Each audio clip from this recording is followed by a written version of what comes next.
గజ్వేల్ పట్టణంలో క్రిస్మస్ పండుగ సంబరాలలో ముఖ్య అతిథిగా పాల్గొని కేక్ కట్ చేసి క్రిస్మస్ పండుగ శుభాకాంక్షలు తెలిపిన గజ్వేల్ నియోజకవర్గ BRS party in-charge Vanteru Pratap Reddy. కార్యక్రమంలో Gajwel municipal chairman NC Rajamouli, Gajwel market committee మాజీ చైర్మన్ మాదా శ్రీనివాస్, గజ్వేల్ ఆత్మ కమిటీ మాజీ చైర్మన్ ఉడెం కృష్ణారెడ్డి, పాస్టర్లు, నాయకులు పాల రమేష్ గౌడ్, అహ్మద్ తదితరులు పాల్గొన్నారు.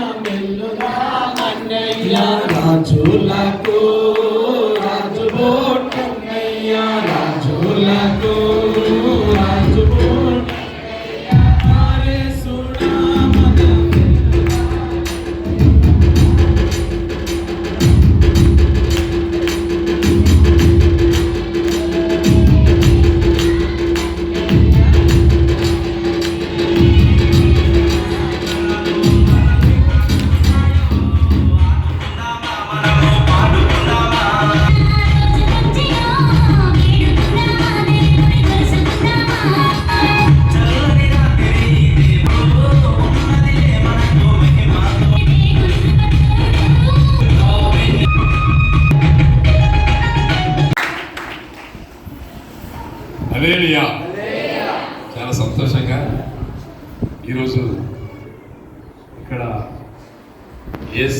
పుట్టినరోజు సందర్భంగా ఏర్పాటు చేసినటువంటి డెకరేషన్ చాలా బ్రహ్మాండంగా ఏర్పాటు చేసిన రూబిన్ గారికి ప్రత్యేకంగా అభినందనలు,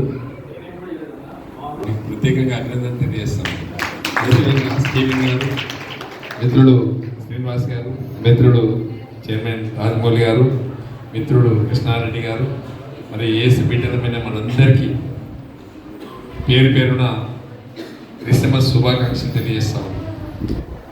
యేసు ప్రభువు ఈ ఫెస్టివల్ అనేది ఒక దేశానికి, ఒక ప్రాంతానికి పరిమితమైనటువంటిది కాదు. ప్రపంచంలో దాదాపుగా 200 దేశాలలో ఈ క్రిస్టియన్ వేడుకలు జరుగుతూ ఉంటాయి.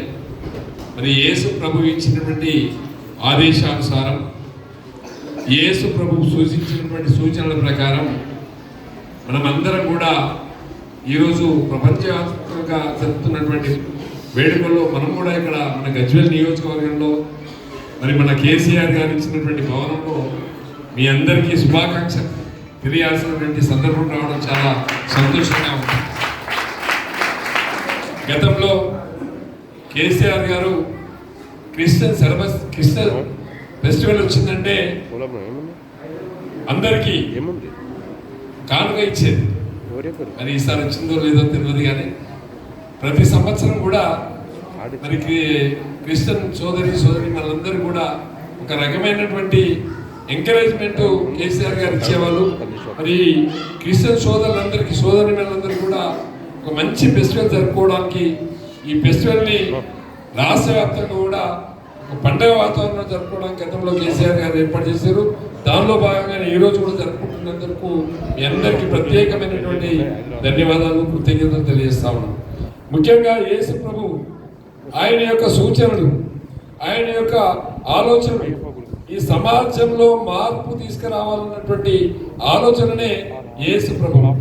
ఆయన యేసు గారి యొక్క ఎవరైతే కొంతమంది వ్యతిరేకించినప్పటికీ కూడా యేసు ప్రభు ఆలోచన విధానం ఏ విధంగా ఉంటుందంటే, ఫస్ట్ మనలో ఒక క్రమశిక్షణ, ఒక ప్రశాంతమైనటువంటి వాతావరణం ఏర్పాటు చేయడమే యేసు యొక్క ప్రబోధనలు. కాబట్టి మనమందరం కూడా యేసు ప్రభు యొక్క దీవెనలు, ఆలోచనల్ని ఎప్పుడు ముందుకు తీసుకెళ్తూ మరి ప్రపంచంలో ఒక ప్రశాంతమైనటువంటి, శాంతియుతమైనటువంటి ప్రపంచాన్ని కోరుకోవాల్సినటువంటి అవసరం మనందరికీ ఉంది. నిజంగా చెప్పాలంటే క్రిస్టియన్ సోదరి మనందరూ కూడా వాళ్ళ యొక్క ఆలోచన విధానం కానీ, వాళ్ళ యొక్క పరివర్తన కానీ, వాళ్ళ యొక్క నడవడి కానీ చాలా బ్రహ్మాండంగా ఉంటుంది అని చెప్పడానికి మీరే నిదర్శనం. ఆరోగ్యంగా ఆలోచనలు చేస్తే అందరం కూడా ప్రశాంతంగా ఉంటాం. కాబట్టి ప్రశాంతమైనటువంటి వాతావరణం ఎక్కడ దొరుకుతుంది అంటే అది క్రిస్టియన్ భవన్లో దొరుకుతుందని చెప్పి ఈ సందర్భంగా మీ అందరికీ తెలియజేస్తా ఉన్నాం. ఈ వేదిక ద్వారా ఎందరో పాస్టర్స్, చాలామంది పాస్టర్స్గా తయారై గ్రామాలలో ఉండే సోదరి మనందరూ కూడా ఒక మంచి ప్రబోధనలు చేసుకుంటూ ఒక మంచి వాతావరణంలో మరి క్రిస్టియన్ ఎస్టాబ్లిషన్ చేస్తూ ఉన్నారంటే చాలా సంతోషం. మరి ఇక్కడ ఎవరైతే క్రిస్టియన్ సోదరులు ఉన్నారో వాళ్ళకు ఒక ధర్మం, ఒక సత్యం, ఒక న్యాయం అనేది మనలో ఉంటుంది. దాన్నే మనం ప్రబోధిస్తాం, దాన్నే మనం ముందుకు తీసుకెళ్తాం.